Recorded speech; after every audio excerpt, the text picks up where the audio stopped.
শিব মন্দির নির্মাণ করতে গিয়ে আচমকাই শব্দ, কিন্তু মাটি সরাতেই কিভাবে মন্দিরের তলা থেকে বেরিয়ে এলো আস্ত শিবলিঙ্গ। দেখুন সেই ঘটনা। মাটি যতই খোঁড়া হচ্ছে ঠিক ততই যেন মাটির তলা থেকে বেরিয়ে আসছে জল জ্যান্ত এক শিবলিঙ্গ। আর মাটির তলায় এই অলৌকিক ঘটনা দেখে সবার চক্ষু ছানা বড়া হয়ে গেলেও কিভাবে এই অসম্ভব ঘটনা বাস্তবেই হতে পারে সম্ভব, যেখানে মাটির তলায় যেন এই শিবলিঙ্গের অন্ত নেই। কারণ মাটি খুঁড়তে খুঁড়তে হাঁপিয়ে উঠলেও কোনো কিছুতেই যেন কুল কিনারা করা গেল না এই শিবলিঙ্গের। তাই দেখুন সেই আশ্চর্যজনক বাবা মহাদেবের লীলা নিজের চোখেই।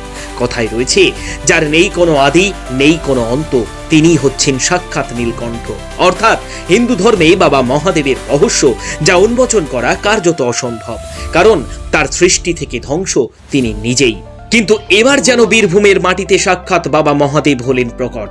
কারণ কোথাও কিছু নেই, অথচ এলাকার সব থেকে প্রাচীন শিব মন্দিরের খনন কার্য চালাতে গিয়ে বেরিয়ে এলো এই স্বয়ংভূ অনাদিলিঙ্গ।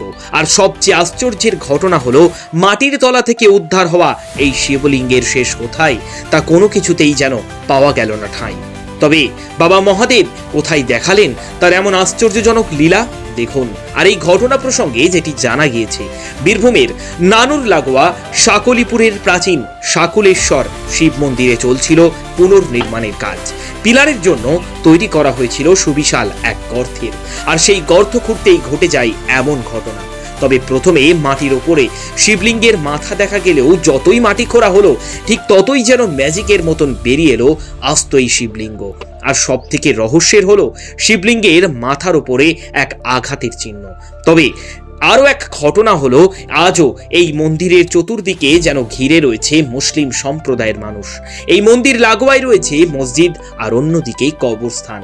একদিকে মসজিদের আজান আর অন্যদিকে শিব মন্দিরের ঘণ্টার শব্দ, যা গোটা পৃথিবীর মধ্যে আজও এই এলাকা যেন সম্প্রীতির বার্তা দেয়। আর সেই সম্প্রীতির মাঝেই শিবলিঙ্গের এমন অলৌকিক লীলা। এ প্রসঙ্গে আপনি কি বলবেন? সত্যিই কি বাবা মহাদেব রয়েছেন, নাকি এ শুধুই কোনো কাল্পনিক ঘটনা? অবশ্যই কমেন্ট করে জানান। আর বাবা মহাদেবের এই অলৌকিক ঘটনা যা সকলকে আজ জানিয়ে দিতে আসুন, ভিডিওটিকে প্রচুর প্রচুর শেয়ার করে ছড়িয়ে দিই সকলের মাঝে। সাবস্ক্রাইব করুন শিবের বাড়িতে জগন্নাথকে। নমো পার্বতী পতয়ে, হর হর মহাদেব।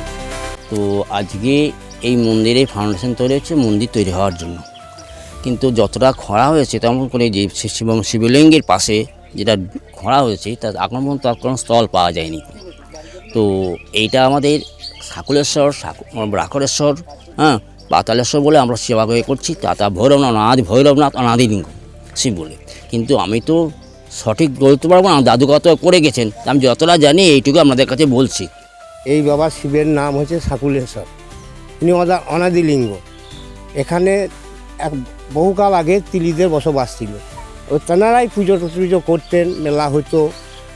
তারা কালক্রমে তারা এখান থেকে সব চলে যায়, ভগ্ন অবস্থায় পড়ে থাকে। গ্রামের লোক সেইখানে কিছুটা পাঁচিল দিয়ে ঘিরে তারা ফাউন্ডেশনটা রক্ষা করেছিল। এখন দেখছি মন্দিরে ফাউন্ডেশন কাটতে গিয়ে 5 ফুট কাটা পর্যন্ত বাবার এখনও শেষ পেলাম না। এরপরেও যে রয়েছে আমরা বুঝতে পারলাম যে সেখান থেকে আমরা বন্ধ করে দিয়েছি।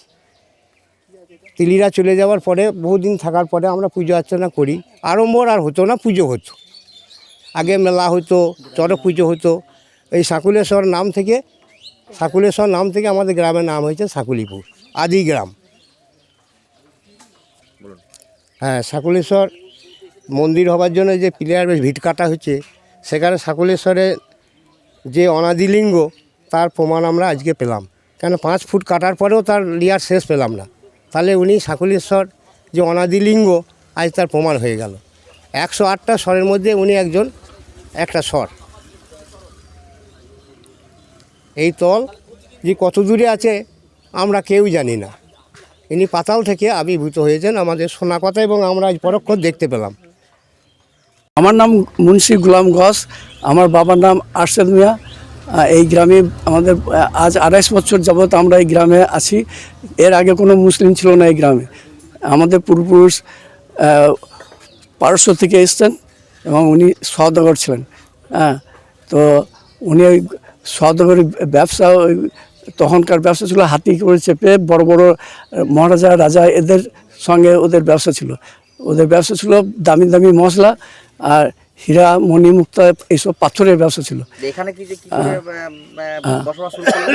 এখানে ওই ঘুরতে ঘুরতে এসে এখানে পুরো তিলিদের বসবাস ছিল এই এলাকায়, তিলি সম্প্রদায়ের বাস ছিল। হ্যাঁ, তো এই মন্দিরটা বহু পুরনো মন্দির। তা তিলিদের সম্পত্তি আমার পূর্বপুরুষ কিনে এখানে বসবাস শুরু করেন এবং তারপরে আস্তে আস্তে জমিদারি করেন। ওনারা এখানকার জমিদার হিসাবে খ্যাত আর কি। হ্যাঁ, তো ওনার নাম ছিল, যিনি প্রথম এসেছিলেন তার নাম ছিল গিয়াসউদ্দিন সাহেব। ওনার বাড়ি ছিল পারস্য। আপনি কি দেখেছেন এই মন্দির ছোট থেকে? হ্যাঁ, এই মন্দিরটা আমি দেখেছি, চারিদিকে বাউন্ডারি ওয়াল ছিল। সেটা পরবর্তীকালে মানে আগেই ওই গিয়াসউদ্দিন সাহেবের বাবা জমিদার ছিলেন, উনি জিয়াউর রহমান নাম, মুন্সি জিয়াউর রহমান। উনি এই চারিদিকে বাউন্ডারি ওয়াল দিয়ে দিয়েছিলেন এবং একটা গেটও করে দিয়েছিলেন। হ্যাঁ, তা এগুলো এটা আমার শোনা, আমি তো দেখি নাই, তখন তো আমার জন্ম হয় নাই। তো তারপরে বর্তমানে এই চারিদিকে ধরুন আপনাদের বসবাস মানে মুসলিম সম্প্রদায়ের বসবাস, এখানে শিব মন্দির এবং ওইদিকে আপনাদের যে সমস্ত ক্রিয়াকর্মটি করে সেরকম বিষয় আছে। তো এই বিষয়টাই মানে কোন রকম ওনাদের ধর্ম পালনে বা আপনাদের কোন রকম অসুবিধা নেই? না, কোনো আমি কোনো অসুবিধা দেখি নাই, কোনোদিন দেখি নাই এবং হয়নি কোনো অসুবিধা। আজ পর্যন্ত কোনো ধার্মিক সম্প্রদায়ের মধ্যে কোনো অসুবিধা হয়নি, কোনো দিনই অসুবিধা হয়নি। সবাই নিজের নিজের ধর্ম নিয়ে আছে, যে যার ধর্ম সে তার ধর্ম পালন। মন্দির হচ্ছে কি বলবেন? হ্যাঁ, হবে, এর জন্য আমার কিছু আপত্তিও নাই, কিছু বলার নেই। যাদের মন্দির তারা মন্দির করবে। আমি তার মন্দির করছি না, আমি তো মুসলিম। হ্যাঁ, আমার কোনো আপত্তিও নাই, বরং আমার আনন্দ যে বহু পুরনো মন্দির এখন নতুন রূপে তৈরি হচ্ছে। পূর্বপুরুষের স্মৃতি জড়িয়ে আছে, সেই মন্দির আবার নতুন আমি খুব খুশি এটা হোক। আমার পূর্বপুরুষরা তো করে দিয়েছিল। পুনর্নির্মাণ প্রকল্প করতেছে আমরা যেটা দেখতে পাচ্ছি, আমাদের যেটা দাদু বা তার বাবারা যেটা আমাদেরকে বলে গেছিলেন সেটা আজকে স্বচক্ষে আমরা দেখতে পেলাম যে এই মন্দিরের শিবের যে মানে কোনো অন্ত নেই, সেটা আমরা আজকে প্রমাণ পেলাম। 5 ফুট খোঁড়া হলো এখানে পিলার কাজ করার জন্য, কিন্তু তারপর আমরা বন্ধ করে দিলাম যে না, এটাকে আর তার মানে ঈশ্বরের প্রমাণ নিতে যাওয়ার আমাদের কোনো ক্ষমতা নেই, সেই জন্য আমরা সেটা বন্ধ করে দিলাম। যাই হোক, আমাদের যে মন্দির নির্মাণ প্রকল্প চলছে সেখানে সবাই আসুন, দেখে যান এবং সেটার পুনর্নির্মাণ যাতে সহজ সরল হয় সেই জন্য সবার কাছে আবেদন আমার। সাকুলপুর নিবাসীর পক্ষ থেকে আন্তরিক অভিনন্দন সকলকে, এই জানাই আমার বক্তব্য শেষ করলাম।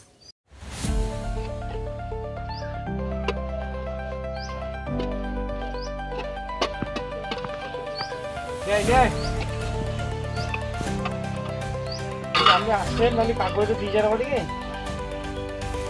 হ্যাঁ, তাদের আসেন।